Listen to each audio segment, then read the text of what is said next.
Oi gente, tudo bem? Eu sou a Ana Lu e eu li Frida, da Hayden Herrera, com tradução do Renato Mari. Eu comecei a me interessar pela Frida Kahlo em 2014. Eu confesso que eu não sou uma pessoa muito chegada assim à pintura e às artes plásticas. Minha arte é realmente a literatura, mas enfim.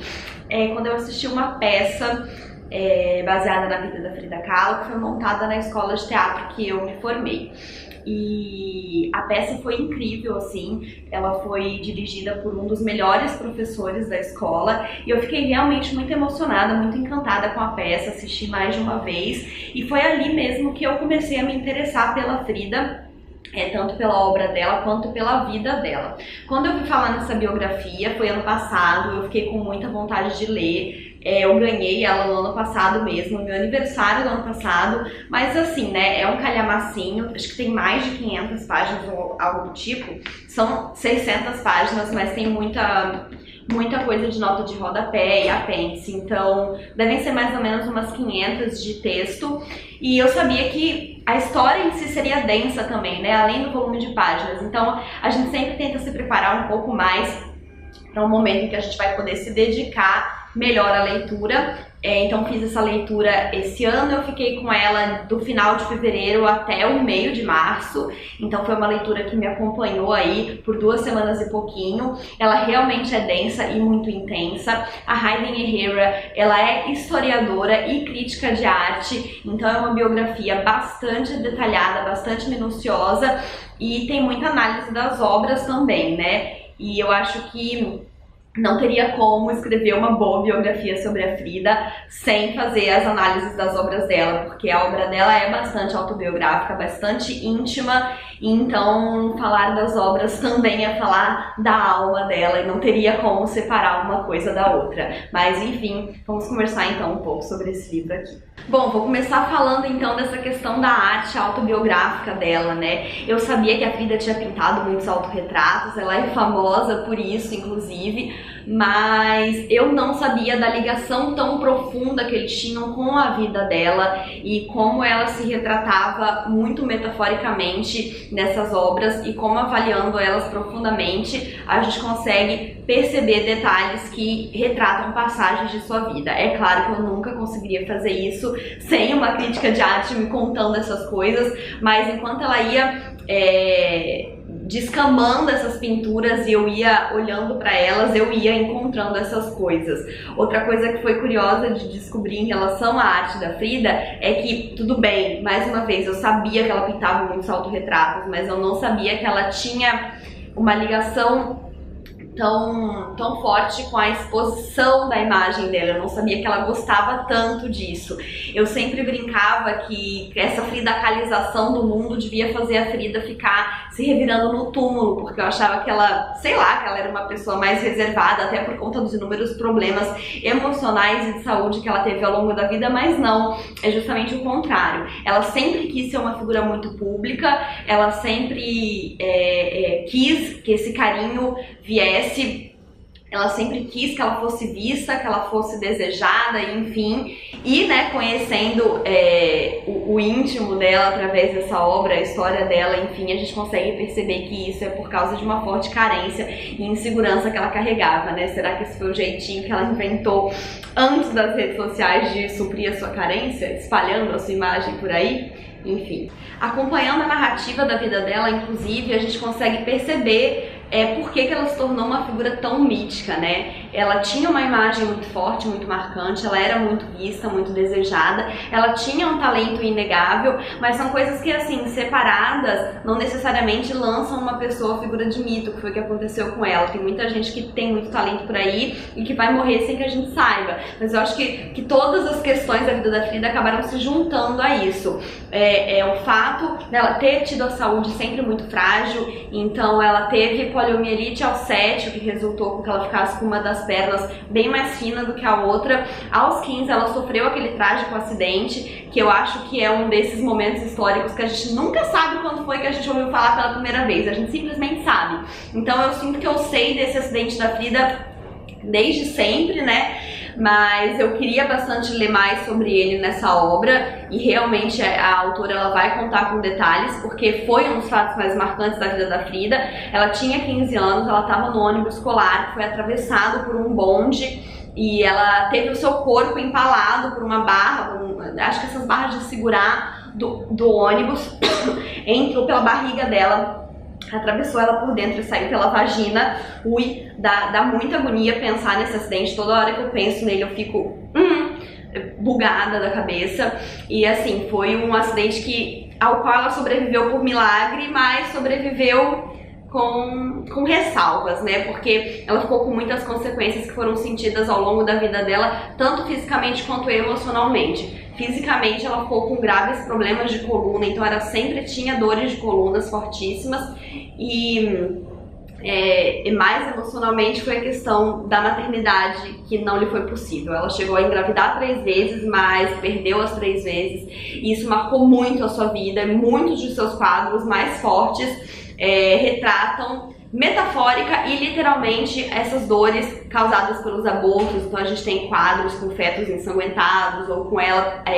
parindo a ela mesma porque ela não conseguia parir outra pessoa, enfim, né? Essa questão da não maternidade realmente foi muito presente durante toda a vida da Frida. Já que estamos falando de pautas presentes na vida da Frida, não tem como a gente não comentar de Diego Rivera, né? Já tem quase, sei lá, 8 minutos de vídeo, ainda não tinha falado desse nome. Pois é, né? Diego Rivera, claro, é um personagem que está muito presente no livro, por estar na vida da Frida, e ele também é bastante analisado nessa obra. Então, por alguns capítulos, a Hayden foca, inclusive, na história dele, e eu fiquei irritada porque eu queria ler mais sobre a Frida e não sobre o Diego ali, mas faz muito sentido que ela tenha dado toda essa atenção a ele, porque a vida dos dois ficou muito interligada desde que eles começaram a se envolver e não teria meio que como desligar uma coisa da outra, né? O relacionamento dos dois sempre foi extremamente complexo, angustiante de assistir e impossível de definir, mas eu já ouvi muita gente comentando antes de eu ler, né, que ele era muito machista, que ele era um homem péssimo, que ele atravancou a vida dela, e talvez arranque minha carteirinha de feminista agora, mas eu acho que não foi tudo isso não. Ele inegavelmente era machista, mas pela questão de que ele era um mulherengo assumido, ele tinha vários casos, sempre teve mais de uma mulher, e em contrapartida ele tinha um ciúme absurdo da Frida e não queria que ela fizesse o mesmo. Então isso é um machismo inegável e um abuso no relacionamento. Mas em compensação, eu não acho que ele tenha atravancado a vida dela, porque em relação ao trabalho, ele sempre incentivou ela pra caramba, sempre colocou ela pra frente em momentos em que ela mesma não se acreditava, e ele dizia pra quem quisesse ouvir que na verdade ela era uma pintora muito melhor que ele. Inclusive eu queria comentar sobre isso, que eu não sei se era na minha cabeça isso, ou se é aqui no Brasil, ou se foi depois que os dois morreram, mas pra mim a Frida era uma pintora incrível e o Diego era o marido dela que também pintava. E aqui eu descobri que não, que nada a ver, né? Quando eles começaram a se relacionar, o Diego já era um pintor super consagrado, um muralista consagrado, ele era convidado para pintar murais fora dos Estados Unidos, ele era muito envolvido com política também, então ele já era uma figura mítica lá no México, muito antes da Frida. E na verdade a Frida, durante muito da sua trajetória, foi a esposa do Diego Rivera, que também pintava. Não fazia ideia disso, realmente foi uma das grandes descobertas que eu fiz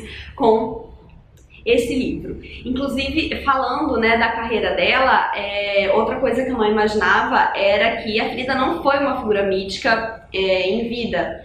O seu sucesso, inclusive, não era nem um pouco linear, ela variava momentos de celebração, endeusamento da sua obra, inclusive tendo sido a primeira latina a ter um quadro exposto no Louvre, com momentos em que ela estava passando fome praticamente, precisava vender quadros para se manter e ninguém comprava. E inclusive vários amigos dela nessas épocas ficavam encomendando retratos para ela, meio que para ajudar, assim. Então eu imaginava assim que desde que ela descobriu o talento, ela começou e foi maravilhosa e nunca mais parou, né? Aliás, eu esqueci de comentar que foi se recuperando do acidente que ela começou a pintar, porque ela ficou presa numa cama um tempão, e então ela começou a pintar. E quando ela começou a se recuperar, o Diego estava pintando um mural ali na cidade dela, e ela levou os quadros e falou para ele que ele tinha que ver. E foi assim meio que o relacionamento deles começou. Ela tinha acho que 16 anos ainda, mas ela sempre foi uma figura muito marcante, que tinha uma sexualidade exacerbada, ela era desejada, ela queria isso, então ela sempre foi muito provocadora, e ela sabia que o Diego inclusive era casado e tal, mas ela chegou assim meio que com o pé na porta e ela conseguiu o que ela queria, porque o Diego não valia nada também. Então, enfim, a carreira dela foi crescendo também à medida que ela foi desenvolvendo com o Diego, e ele teve parte nisso sim, porque ela tinha talento e talvez ele tenha sido realmente um péssimo marido, mas um ótimo agente, porque ele sempre estava colocando ela pra frente. Não estou dizendo que foi ele que fez a Frida, mas estou dizendo que ele não foi péssimo a ponto de querer segurar ela ou ficar com inveja do talento dela e colocar ela em um lugar, tipo, menor, sabe? Isso ele não fez, e eu acho que a gente precisa comentar sobre isso também. Quando eu comecei a comentar sobre o Diego, falei que ele era uma figura muito envolvida politicamente, e ele era. A Frida também se tornou, os dois eram assumidamente comunistas, tendo aí seus problemas. Às vezes eles estavam filiados ao partido, às vezes não, às vezes eles arranjavam confusão dentro do próprio comunismo e tal, então sempre foi uma vida política muito cheia de rusgas. Eu sinto que a Frida meio que foi um pouco assim, pegou o bonde andando, então eu acho que ela não se envolvia tanto com política, mas acabava entrando no barco porque ela queria agradar o Diego, porque ela queria pertencer ao movimento que ele pertencia. De qualquer forma, quando ela morreu, o seu caixão foi enterrado envolto na bandeira vermelha com martelo e com a foice. E isso é extremamente simbólico, né? Extremamente forte.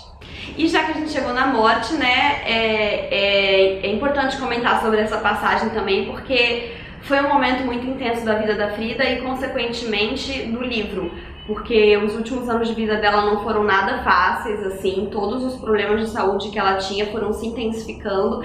Se o corpo dela nunca deu sossego pra ela, nem na infância, nem na juventude, não iria dar, né, com o avançar dos anos. Então ela tinha problemas de coluna em consequência do acidente, além disso ela tinha problemas de circulação e ela desenvolveu osteomielite, então ela tinha problema nos ossos. E ela sentia muita dor, ela passou por diversas operações, ela teve um gangrena que fez com que ela tivesse que amputar uma perna, e ela não lidou nada bem com isso, apesar de não ter lidado nada bem.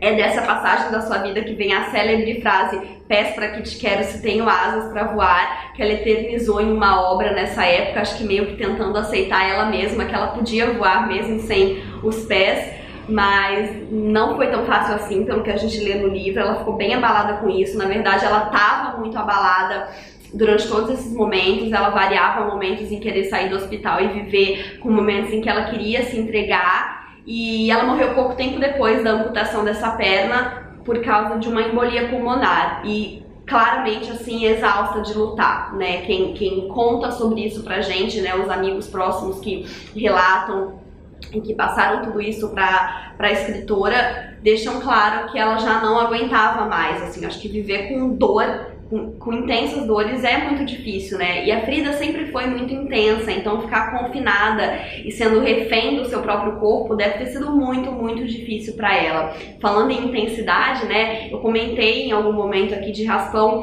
sobre essa questão da sexualidade dela. A Frida sempre foi conhecida e falada pela sua imagem e pela sua sexualidade, ela emanava sexualidade, como eu comentei, mas eu acho que as pessoas comentam muito isso justamente por ela sair de um padrão de uma mulher da época, mas até assim, nos dias de hoje, né? Porque a Frida, ela desistiu do primeiro casamento dela com o Diego porque ela não estava aguentando de ciúmes, mas eles não conseguiam ficar um sem o outro, eles eram, sei lá, doentiamente apaixonados, então se casaram pela segunda vez e ele continuava, né, pegando várias mulheres, mas daí ela meio que parou de engolir sapo porque ela fazia a mesma coisa, então virou meio que chumbo trocado. O Diego morria de ciúme, ela fazia escondido enquanto ele fazia abertamente, mas ela fazia.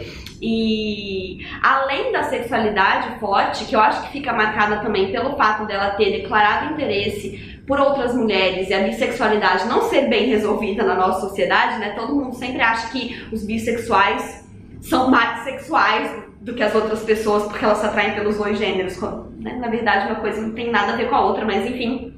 além dessa questão da sexualidade, ela era muito intensamente romântica. Então a gente tem aqui várias cartas de amor que ela trocava com, enfim, do seu primeiro ao seu último namorado, e ela viveu intensamente cada uma de suas paixões.